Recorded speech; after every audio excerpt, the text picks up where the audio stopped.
Hello! Hi అండి. So, నేనొక విషయం చెప్దామనేసి వీడియో తీస్తున్నాను నేను. సో, నేను ఎక్స్‌పీరియన్స్ చేసింది చెప్తున్నాను నేను. సో, నేను ఎక్స్‌పీరియన్స్ చేసినవే నేను చెప్తాను గదా! సో, నేను ఎక్స్‌పీరియన్స్ చేశాను. దేని గురించి ఎక్స్‌పీరియన్స్ అంటే, మనకు కావాలి అంటే మనదే అది. నిజాయితీగా అది మనదే. అది మనకు చెందిందే. మనకు అది కావాలి అన్నప్పుడు నిజాయితీగా నీది నువ్వే కష్టపడి నువ్వు సాధించుకో. నువ్వెవరితోటో సాధించడము, ఎవరికో చెప్పి అది సక్సెస్ చేసుకోవడము, అది నీకు కిక్కివ్వదు. కానీ నువ్వు అవమానాలు పడి, నువ్వు ఎన్నో అడ్డంకులు ఎదురైపోయి, నిన్ను ఎంతోమంది బ్యాటరీలో వస్తుంది. నిన్ను ఎంతోమంది నీకెందుకురా ఇటువంటిది అని నిన్ను వెనక్కి లాగడానికి కూడా చూస్తారు. అలాంటి వాళ్ళందరినీ కూడా నువ్వు ఎదుర్కొని సక్సెస్ సాధిస్తే మాత్రం ఆ కిక్ మాత్రం వేరే లెవెల్ అసలు. ఆ సాటిస్ఫాక్షన్ ఉంటుంది చూసిర్రా, లైఫ్‌లో ఏది ఇవ్వదు ఆ సాటిస్ఫాక్షన్. ఎంత పెద్ద బిల్డింగ్ ఉన్నా, ఎంత లగ్జరీస్ కార్ ఉన్నా గానీ, ఆ సక్సెస్ ముందు మాత్రం ఏది ఇది కాదు.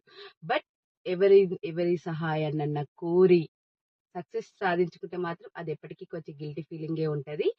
కాబట్టి నేను చెప్పేదేంటంటే, మీకు కావాల్సింది, మీకు అది నిజాయితీగా, నిజంగా అది మీదే అయినప్పుడు మాత్రం ఖచ్చితంగా దానికోసం పోరాడండి.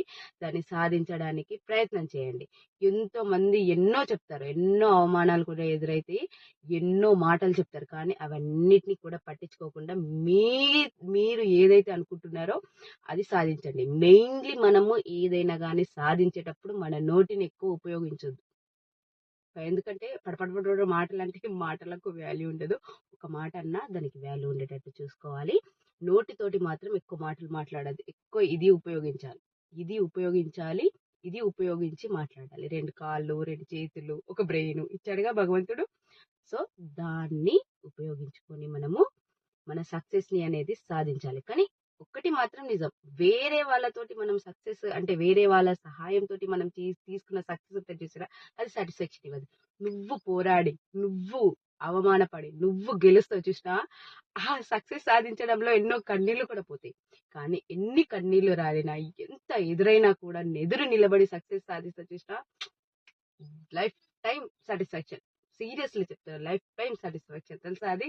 నువ్వు అసలు నీకది ఏది సాటిస్ఫాక్షన్ ఇవ్వదు. నేను ఎక్స్‌పీరియన్స్ చేశాను కాబట్టి చెప్తున్నా నేను. ఏ బిల్డింగు, ఏ కారు, ఏ బంగారం, ఏ నగలు ఏది దాని ముందు ఇది కాదు. కాబట్టి మీకోసం మీరు కష్టపడండి. మీకోసం మీరు సాధించి నిలబడండి. సక్సెస్ కోసము మీది అయిన దాని కోసము పోరాడి, నిలబడి, గెలిచి చూపెట్టండి. అప్పుడు ఉంటది చూసారా?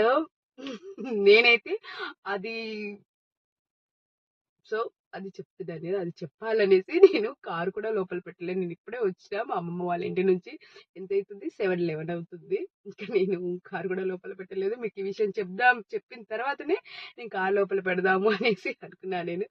సో, గుర్తుపెట్టుకోండి. మనది మనమై తెచ్చుకున్న సక్సెస్‌కి మాత్రమే మనకు సాటిస్ఫాక్షన్ ఉంటది. వేరే వాళ్ళతోటి మనము ఏది చేసినా కూడా ఇది కాదు.